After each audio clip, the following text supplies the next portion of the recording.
আপনিও কি সারাদিন ল্যাপটপ বা মোবাইল দেখতে দেখতে ঘাড়ে ব্যথা অনুভব করছেন? সবসময় কি কাঁধে একটা ব্যথা থাকছে বা কাঁধে একটা টান লাগে? মাথা এদিক ওদিক ঘোরাতেও কষ্ট হচ্ছে বা হাত ওপরে তুলতেও সমস্যা হচ্ছে? এমনকি রাতে শোয়ার সময়ও একটা দিকে ব্যথা করছে, ঠিকমতো ঘুমোতে পারছেন না? যদি এই সব সিমটম আপনারও থাকে তাহলে এটা কিন্তু কোনো সাধারণ ব্যথা নয়। এটা নেক পেইন বা সার্ভাইকাল রেডিকুলোপ্যাথি হতে পারে। এটা হয় মূলত ভুল পশ্চার, দীর্ঘক্ষণ মোবাইল বা ল্যাপটপ ইউজ, স্ট্রেস আর মাসেলে টেনশন জমে গিয়ে স্প্যাজমের কারণে। তাই এই ভিডিওটা একদম স্কিপ করবেন না। আমি আজ একজন পেশেন্টকে ট্রিটমেন্ট করেছি। পুরো ভিডিওটা দেখলে বুঝতে পারবেন মেন সমস্যাটা কোথায় হচ্ছে বা এর সঠিক ট্রিটমেন্টই বা কিভাবে করব। ল্যাপটপ নালে মোবাইল নালে সিস্টেমে আমরা সবাই বসি এবং এটা যত দিন যাচ্ছে এটা কিন্তু একটা সমস্যা খুব মহামারী আকারে দেখা দিচ্ছে। সেরকমই পেশেন্ট আজকে আমাদের সঙ্গে একজন রয়েছেন। কি সমস্যা ম্যাম একটু বলুন।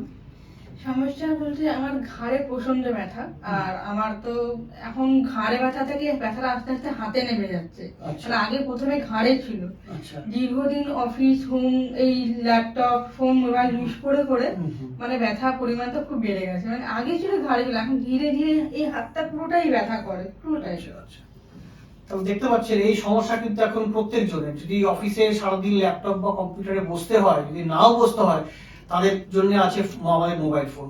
তো এই প্রবলেম কিন্তু সবার আস্তে আস্তে হচ্ছে। কিছু পশ্চারাল কারেকশন কিন্তু প্রত্যেকটা মানুষের জরুরি। আর যদি তার থেকেও বেশি বেড়ে যায় তখন আমাদের কাছে আসতে হবে। আমরা কিভাবে সেটাকে সমস্যার সমাধান করব সেটা আমি আজ দেখাবো। সঙ্গে থাকবে। আমরা প্রথমেই কিন্তু আগে রিলিজ করব পস্টেরিয়র চেইন যেটা আছে, এগুলো সব খুবই স্টিফ হয়ে আছে মাসলগুলোকে আমরা রিলিজ করে নেব ভালো করে। একদম সাব অক্সিপিটাল থেকে স্টার্ট করব।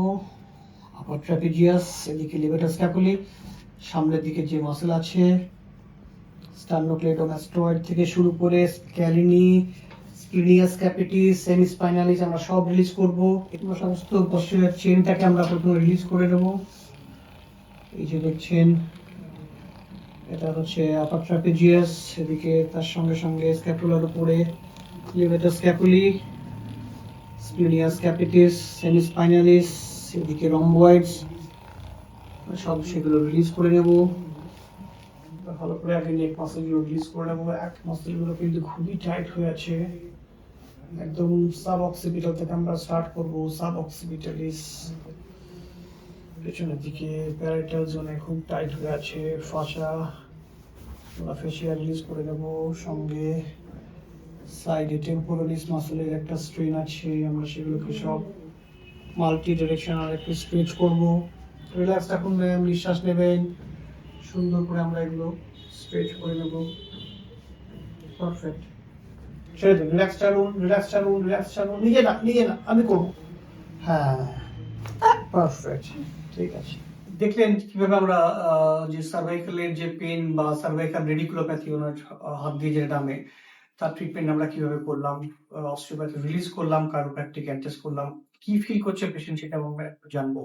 ম্যাম কেমন ফিল করছে এখন ট্রিটমেন্টের পরে? মানে আগের থেকে অনেক ভালো লাগছে। মানে ঘাড় যে যতটা ব্যথা ছিল সেই ব্যথা একদমই নেই। মানে খুবই ভালো লাগছে, খুবই। আচ্ছা, হাতের ব্যথাটা কমেছে একটু আগে হ্যাঁ, থেকে? হাতের ব্যথা অনেকটাই কমে গেছে।